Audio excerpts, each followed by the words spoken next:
और खेल के मैदान का रुख करते हैं। मेगा इवेंट के लिए शाहीनों ने तैयारियां शुरू कर दी हैं। T20 वर्ल्ड कप के लिए कौमी टीम हथियार तेज कर रही है। हेड कोच सकलैन मुश्ताक की ज़ेर निगरानी क्रिकेटर्स ने नेशनल हाई परफॉर्मेंस सेंटर में भरपूर प्रैक्टिस की। शोएब मलिक भी स्क्वाड के हमरा ट्रेनिंग कर रहे हैं और बॉलिंग कंसल्टेंट है वर्नन फिलेंडर फास्ट बॉलर्स के साथ लाइन और लेंथ पर काम कर रहे हैं। आज और कल 2 रोज ट्रेनिंग जारी रहेगी, जिसके बाद 14 अक्टूबर को प्रैक्टिस मैच होगा। कौमी क्रिकेट स्क्वाड 15 अक्टूबर को UAE रवाना होगा। क्रिकेट पर मजीद बात करने के लिए हमें ज्वाइन किया है स्पोर्ट्स तज्जियाकार सीनियर मिर्ज़ा इकबाल बेग साहब ने। मिर्ज़ा भाई अस्सलाम वालेकुम, गुड मॉर्निंग। सबसे पहले तो अच्छा एक बड़े मज़े की बात है मिर्ज़ा भाई, और वो ये है कि शोएब मलिक और मोहम्मद हफीज़, ये इनकी जितनी उम्रें हैं ना, इनसे छोटे हैं वर्नन फिलेंडर। उन्होंने क्रिकेट खेल भी ली और अब वो कोचिंग भी शुरू उन्होंने कर दी है। मैं पहले चाहूँगा इस पर आप कमेंट करें। बिल्कुल आपने सही कहा फैसल। सबसे पहले तो सुबह बखैर आपको भी और महक को भी।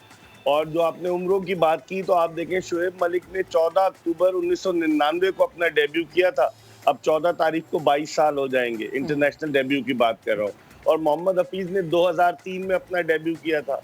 तो अब अंदाज़ा लगा लें, शोएब मलिक जो है वो 40 साल के हो चुके हैं, हफीज़ भी ज़्यादा बरस के 40 के लगभग। तो यकीनन ये बात तो है। लेकिन अब आप नोट करें, एक वीडियो जारी हुई थी रमीज राजा की जब वो चेयरमैन बनने से पहले, और उस वीडियो में इन दोनों का नाम लेकर उन्होंने कहा था, जो PCB के मौजूदा चेयरमैन है, कि मोहम्मद हफीज और शोएब मलिक अब अपना वक्त गुजार चुके हैं, अब हमें आगे की तरफ देखना चाहिए। लेकिन हायर मजबूरी की वजह से इन दोनों को रखना पड़ा। T20 वर्ल्ड कप के स्क्वाड में शोएब मलिक आखिरी लम्हे पर आए। हफीज के ताल्लुकात आपको पता है कि रमीज राजा से इतने अच्छे नहीं थे। उन्होंने एक ट्वीट कर दिया था कि मेरे बेटे को उनसे ज्यादा क्रिकेट की समझ है। तो बहुत सारी चीजें हैं कि जो फैक्टर्स हैं, लेकिन बहरहाल तजुर्बे का कोई नेमुल बदल नहीं होता फैसल। और मेरे ख्याल में हफीज और शोएब मलिक दोनों का ये आखिरी इंटरनेशनल इवेंट है, इसमें ये अच्छा परफॉर्म करेंगे। सही, ठीक। अच्छा मिर्जा भाई, अब जरा अगर हम तब्दीलियों की बात करें, शोएब मलिक, सरफराज अहमद और हैदर अली की स्क्वाड में शमूलियत कैसा देखते हैं आप?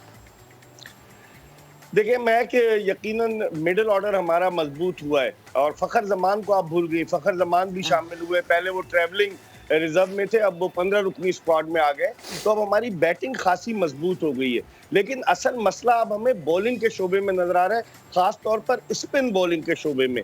क्योंकि जो विकेटें हैं, अगर आप दुबई इंटरनेशनल क्रिकेट स्टेडियम की बात करें, IPL में जो मैचेस हुए 160, 140, तो वहाँ की विकेट जो है वो स्पिनर्स के लिए आइडियल साबित होगी। UAE के दुबई इंटरनेशनल क्रिकेट स्टेडियम की हमारे पास जो 3 स्पिनर्स हैं, शादाब खान काफ़ी अरसे से आउट ऑफ फॉर्म है। उनके अलावा इमाद वसीम है, जिनके बारे में कहा जाता है कि शुरू के ओवर्स उनसे कराए जाते हैं। अगर वो उनको मिडिल ऑर्डर में बॉलिंग के लिए लेकर आए, मिडिल में इनिंग्स के, तो वो खासे महंगे साबित होते हैं। और मोहम्मद नवाज, उनको हम खिला नहीं रहे, उनको हमने दौरे कराए हैं, तो हमारा स्पिन बॉलिंग अटैक थोड़ा सा कमजोर नजर आता है। वो हफीज से भी बॉलिंग कराएं, जो कोई मैच नहीं खेले। आपको पता है उनको पहले फूड पॉइजनिंग हो गई, फिर उसके बाद हफीज को जो है वो डेंगू हो गया। अब वो प्रैक्टिस तो कर रहे हैं। तो ये एक लम्हे फिक्रिया है, ये शोबा। लेकिन बैटिंग हमारी खासी मजबूत हो गई है। अच्छा मिर्जा भाई, एक चीज़ ये कि जब बॉलिंग की आप बात कर ही रहे हैं, हमने अभी जिक्र किया वर्नन फिलेंडर का, वो आएंगे और वो फास्ट बॉलर्स को जो भी टिप्स देंगे, वो लेंथ लाइन वाले बंदे थे, तो वो गालबन उसी तरीके से ट्रेन करेंगे। बट हमने जाना है सर UAE में खेलने। अभी वहाँ पे जो हालिया क्रिकेट चल रही है IPL की, उसमें आपने देख लिया कि जो स्पिन जो है उसका कितना अमल दखल रहा है, एक चीज़। दूसरी चीज़, मौसम बहुत ज़्यादा इफेक्ट करता है विकेट पे, तो वहाँ अक्टूबर में जो है वो भी जो है बहुत ज़्यादा इतना जो है वो अफेक्ट करेगी पिचेस पे। विकेट जो है वो सीधा रहने की भी तवक्को है, और इसके साथ साथ अगर ज़्यादा मैचेस उस पर हुए तो ब्रेक होगा बॉल, और ये सारी चीज़ें होंगी। ऐसी सूरत हाल में सकलैन मुश्ताक पे, जो कि वर्ल्ड कप विनर रह चुके हैं एज अ कोच इंग्लैंड के, उन पे हम रिलाई क्यों नहीं कर रहे, वर्नन फिलेंडर पर ज़्यादा रिलाई क्यों कर रहे हैं, क्या वजह? ये तो शायद इन्होंने, चूंकि वकार यूनुस और मिसबाउल हक गए, तो इसलिए उन्होंने वर्नन फिलेंडर और मैथ्यू हेडन को लिया। आपकी बात सही है फैसल। वर्नन फिलेंडर ने आज तक जनूबी अफ्रीका की जानिब से उन्होंने T20 क्रिकेट नहीं खेली। टेस्ट के वो बड़े जबरदस्त बॉलर थे, जिस तरह आपने शुरू में कहा, लाइन और लेंथ उनकी बड़ी जबरदस्त थी। लेकिन अब देखना ये है कि ये तो T20 इवेंट है, इसमें वो क्या बताते हैं। उन्होंने नेशनल हाई परफॉर्मेंस सेंटर में बॉलर्स को बताना तो शुरू किया है। आपकी बात बड़ी वैलिड है। हमें एडवांटेज होगा सकलैन मुश्ताक का, जो कि हेड कोच है। आपने खुद कहा इंग्लैंड के साथ भी वो वाबस्ता रहे, वेस्ट इंडीज के साथ भी वाबस्ता रहे और उनका खासा तजुर्बा है। वो एक हिकमत अमली तरतीब दे सकते हैं, ज़हीन बॉलर है, दूसरा उन्होंने ईजाद किया। तो मैं समझता हूँ सारा बोझ जो है फैसल वो सकलैन मुश्ताक के कांधों पर होगा कि वो अपने स्पिनर्स को किस तरीके से गाइड करते हैं इस मेगा इवेंट में। अच्छा, अब इसकी भी मिर्ज़ा भाई बात कर लेते हैं कि जो पहले हमने मिडिल ऑर्डर लाए थे वर्ल्ड कप स्क्वाड के लिए, ड्यू टू रीजंस वो अब बाहर जा चुके हैं। अब ओपनिंग तो हमने देख ली, हमारी 3 बल्लेबाज बड़े अच्छे हैं, बड़े फिक्स हैं, लेकिन उसके बाद आगे चल के आपको क्या मामला नज़र आ रहे हैं? शुएब मलिक के आने से मज़ीद स्ट्रेंथन होता देख रहे हैं और नीचे जो, क्योंकि देखें मिर्ज़ा भाई बात यह है कि अब तो दुनिया में वो टीम्स बन रही हैं कि जहाँ पे बैट्समैन जो हैं वो भी कर रहे हैं और जो नीचे बॉलर्स आ रहे हैं वो भी बल्ला चला रहे हैं। तो आपको लगता है कि हमारी वो पूरी बैलेंस हमें मिलेगी जो modern day cricket, modern world T20 cricket में चल रही है?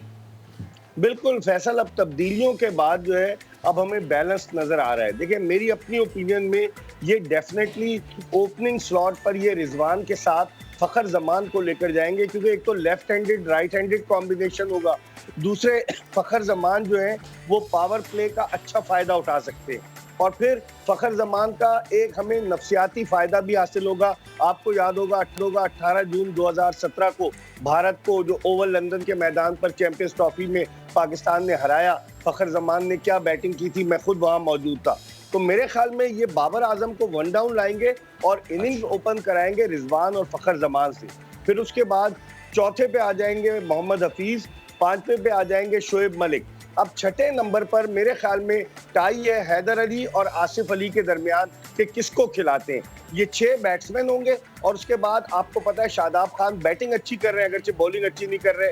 शादाब खान आ सकते हैं 7वें पर और उसके बाद 8वें पर इमाद वसीम या नवाज, 9वें पर फिर हसन अली, फिर शाहीन शाह अफरीदी। और आया ये 3 बॉलर्स खिलाते हैं या फास्ट बॉलर या 2 फास्ट बॉलर खिलाते हैं। अगर तीसरा खिलाएंगे तो मेरे ख्याल में शायद ये हारिस रऊफ के लिए जाए। ठीक है, बहुत शुक्रिया मिर्ज़ा इकबाल बेग भाई आपका। आप हमसे डिस्कस कर रहे थे कि किस तरीके से पाकिस्तान का मिडल ऑर्डर अब थोड़ा मजबूत होता दिखाई दे रहा है। तो हमारी भी यही उम्मीद है कि अब जो थोड़ा मजबूत होता दिखाई दिया मिडल ऑर्डर वर्ल्ड T20 में जाके अच्छा परफॉर्म करेगा।